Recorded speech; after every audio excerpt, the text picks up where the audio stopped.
అందరికీ నమస్కారం అండి. 'ఓ పాపా లాలి' అనే ఛానలు కథల కోసం మొదలుపెట్టానండి. ఇందులో పెద్దవాళ్ళకి, పిల్లలకి కూడా కథలు చదువుదామనేసి అనుకుంటున్నాను. మీరు ప్రోత్సహిస్తారు అని కూడా అనుకుంటున్నాను. ఈరోజు కథ కామేశ్వరి గారు రాసిన 'సమాంతర రేఖలు' అనే ఒక మంచి కథతో మొదలుపెడుతున్నాను. మీకు నచ్చుతుందని ఆశిస్తున్నాను. మీ ఫీడ్‌బ్యాక్ కమెంట్స్ రూపంలో తప్పకుండా చెప్పండి మర్చిపోవద్దు.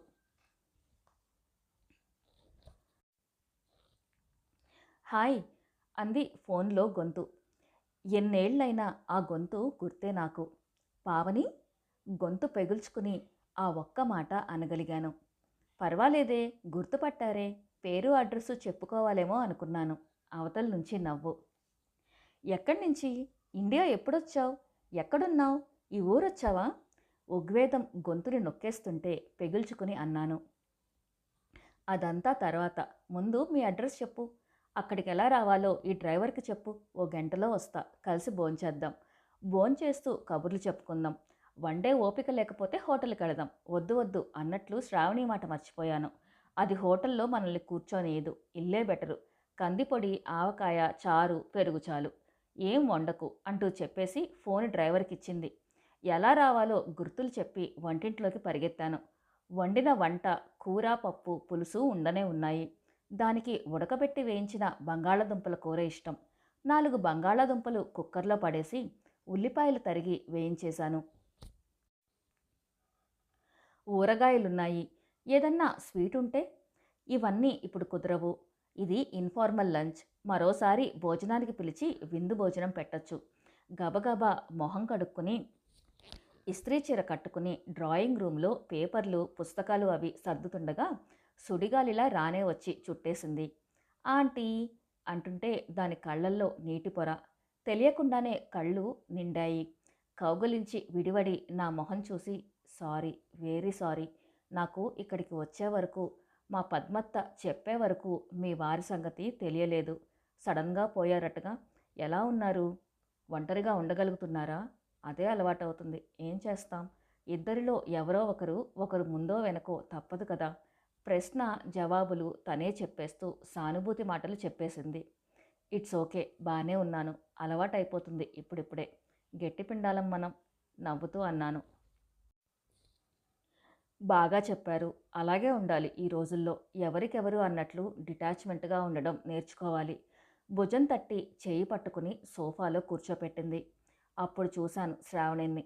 సోఫాలో కూర్చుని మా ఇద్దరి వంక ఆశ్చర్యంగా చూస్తున్న 2 ఏళ్ల పాపని. తెల్లగా, బొద్దుగా, ముద్దుగా ఉంది. పొట్టి జీన్స్ స్కర్టు, తెల్లని బ్లౌజ్ వేసుకుని ప్రకటనల్లో బేబీలా ఉంది. నీ కూతురు ఎంత బాగుందే, నీలాగే ఉంది ఎత్తుకుంటూ అన్నాను.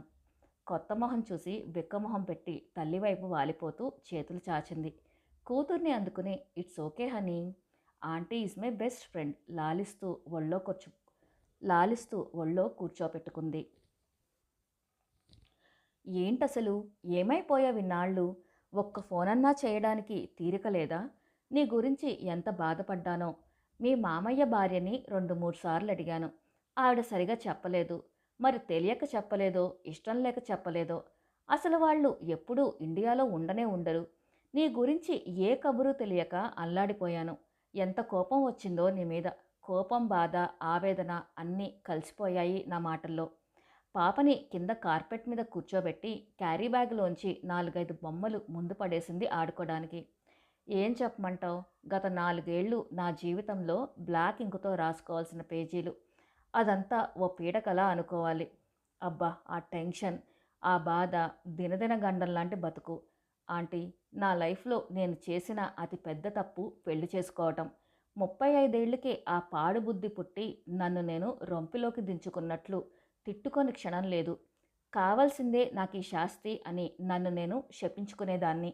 ఏదో ఏదో ఓ బలహీన క్షణంలో ఈ ఒంటరి జీవితం కంటే ఓ తోడుంటే బాగుంటుందేమో, జీవితానికి ఓ అర్థం కనిపిస్తుందేమోనన్న పేరాసకి లొంగిపోయానే.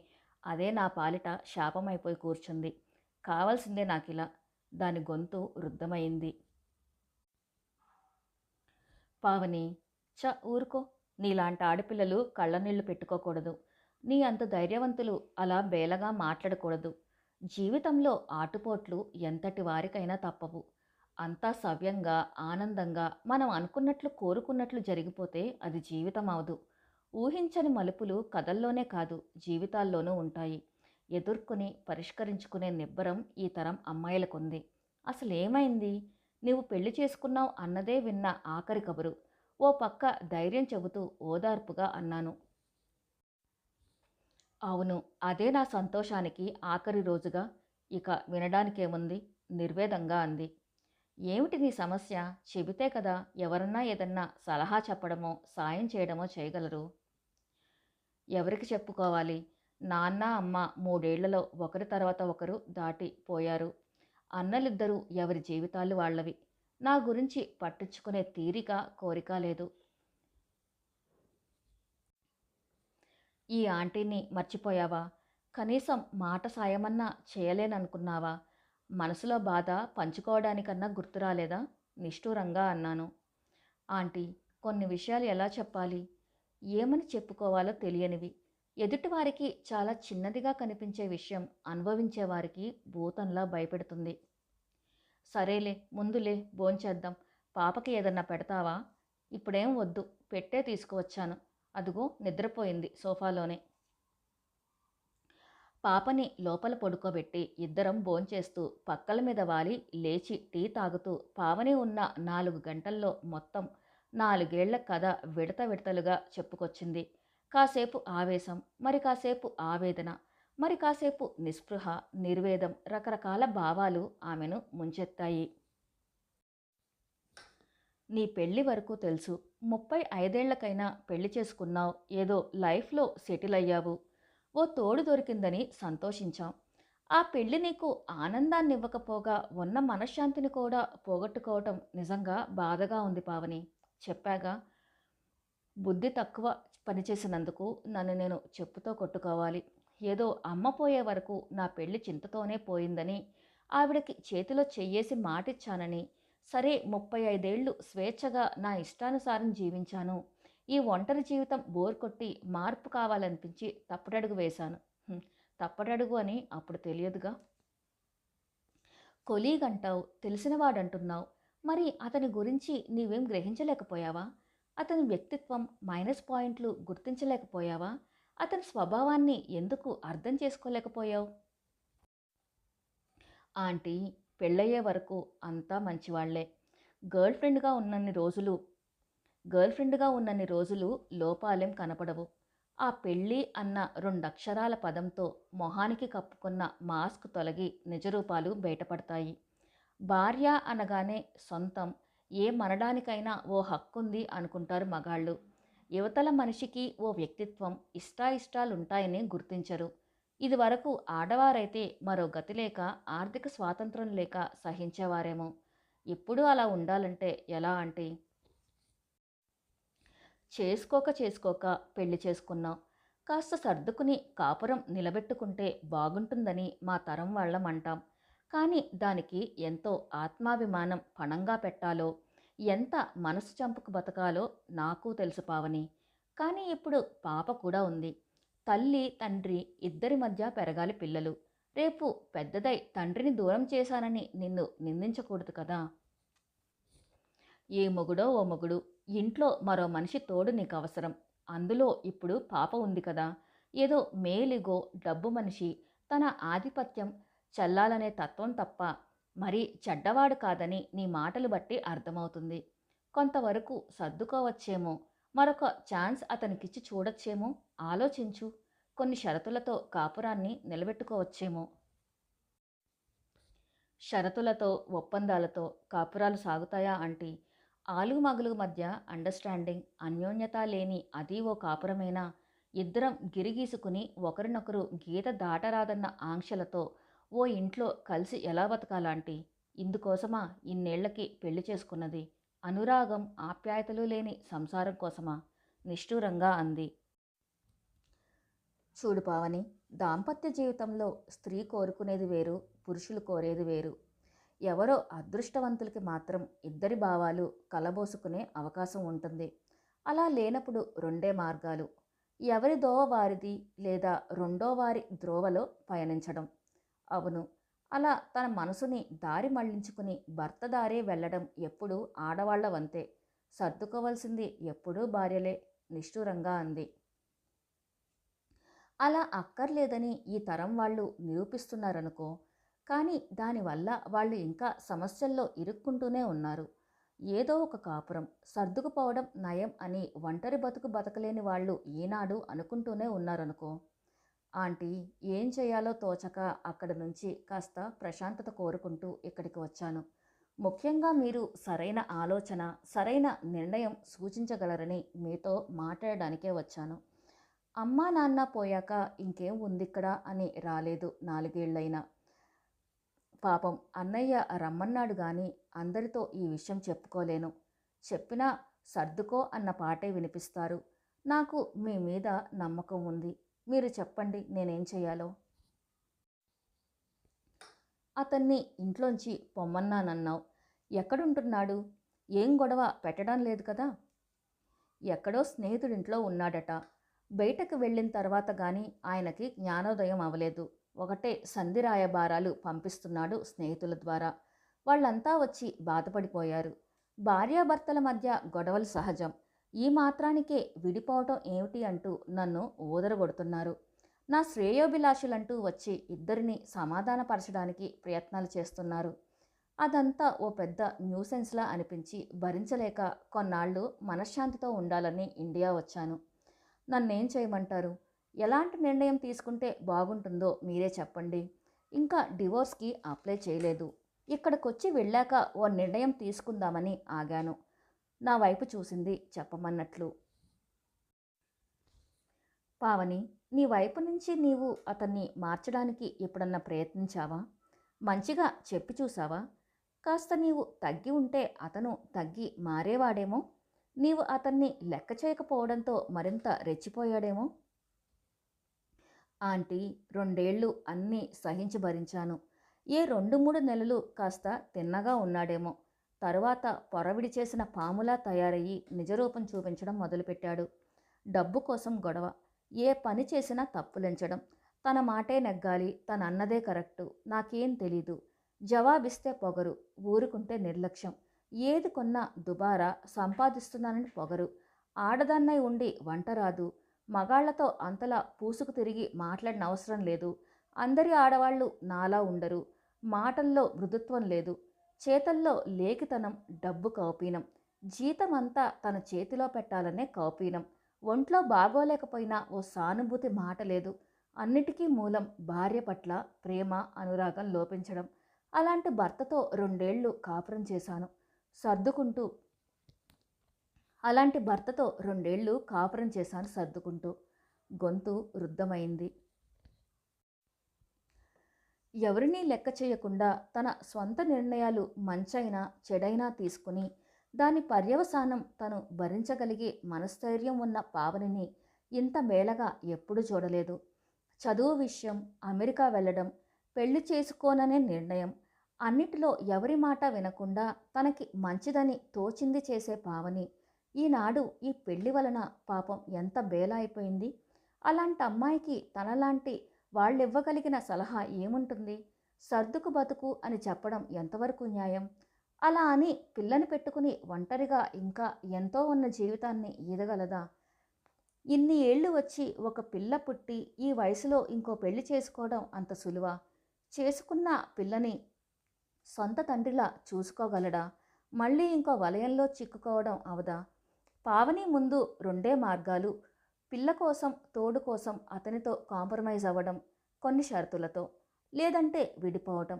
ఏది చెప్పాలి తనలాంటి వారు? తనపై ఇంత నమ్మకం, గౌరవం ఉంచిన ఆమెకు ఏం జవాబు చెప్పాలి? ఇద్దరి మధ్య వయసులో తల్లి కూతుర్లకు ఉండాల్సినంత తేడా ఉంది. చిత్రంగా ఇద్దరి మధ్య ఇంత అనుబంధం ఏర్పడడం మాకే ఆశ్చర్యంగా ఉంటుంది. ఇంటర్ 2వ సంవత్సరం చదువుతుండగా పావనిని ముందు చూశాను. మా పక్క అపార్ట్మెంట్ కొనుక్కుని వచ్చారు ఆ కుటుంబం.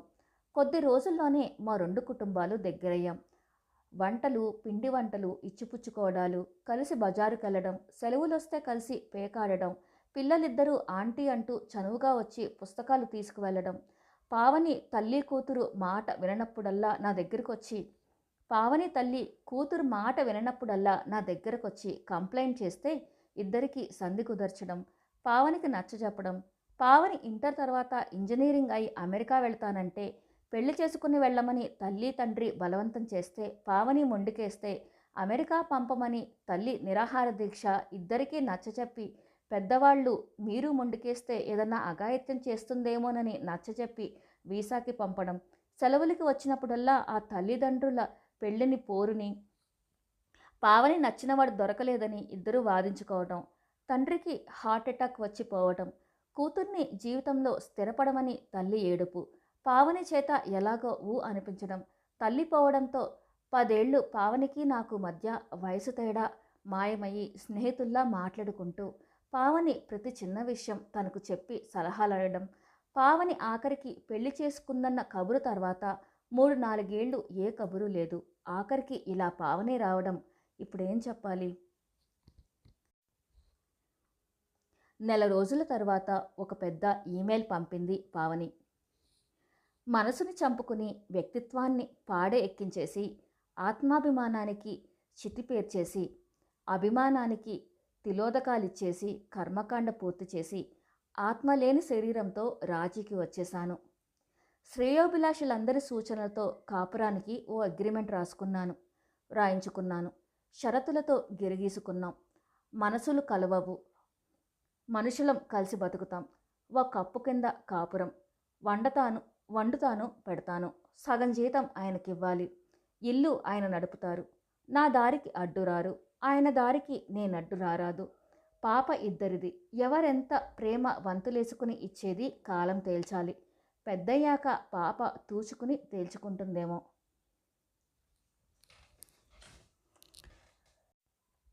ఆంటీ, ప్రతిదానికి ఓ సాచ్యురేట్ పాయింట్ ఉంటుంది. ఆ స్థితికి వచ్చానిప్పుడు. నాకు ప్రశాంతత కావాలి. నాకింకా దేనికోసం పోరాడి సాధించాలన్న తపన లేదు.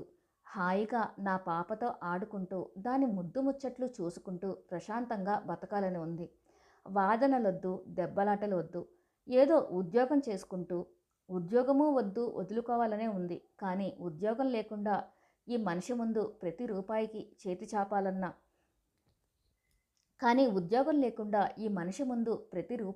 చేయి చాపాలన్న ఆలోచన భయం అనిపించి ఉద్యోగం వదలలేను. ఇంత వండి పడేసి పాపతోటే లోకంగా బతకాలన్న నిర్ణయానికి వచ్చాను. మీరంతా అన్నట్టు ఏదో ఒక మొగుడు ఇంట్లో మనిషి తోడు అవసరం. పాపకి ఓ తండ్రిగా అతన్ని భరించాలి అని నిర్ణయించుకున్నాను. ఈ సమాంతర రేఖలు కలవవు. కలవని రైలు పట్టాల మీద రైలు వెళుతూనే ఉంటుంది. ఈ జీవితము అలాగే సాగిపోతుంది. ఆయనకి కావలసిన డబ్బు ఇచ్చేసి మిగతా సగం నాకు పాపకి. శ్రేయోభిలాషులందరికీ ఈ నిర్ణయం సంతోషాన్నిచ్చింది. మీకు ఆనందమేనా? మీ పావని. ఆనందమో బాధో పావని పట్ల సానుభూతితో పావని లాంటి అమ్మాయి ఎంత సంఘర్షణకి లోనై ఇలాంటి నిర్ణయం తీసుకుందోనన్న ఆలోచన మనసుని కలిచివేసింది కాసేపు. కానీ సమాంతర రేఖలైన రైలు పట్టాలు కూడా ఒక పాయింట్లో కలవక తప్పదు. రైలు ప్రయాణించాలంటే కలుస్తూ విడిపోతూ మళ్ళీ కలవడం రైలు పట్టాల నైజంలాగా కొన్నాళ్ళు ప్రయాణం సాగితే మనిషిలో కావేశాలు, ద్వేషాలు తగ్గుముఖం పట్టవచ్చు. మనసులు కలిసినా కలవకపోయినా సర్దుబాటు అలవాటైపోయి జీవితం ఒడిదొడుకులు లేకుండా సాగిపోవచ్చు. మనిషి ఆశాజీవి. ఆశ మనిషిని బ్రతికిస్తుంది. పావని జీవితంలో ఆటుపోట్లు సర్దుకుంటాయని నా నమ్మకం.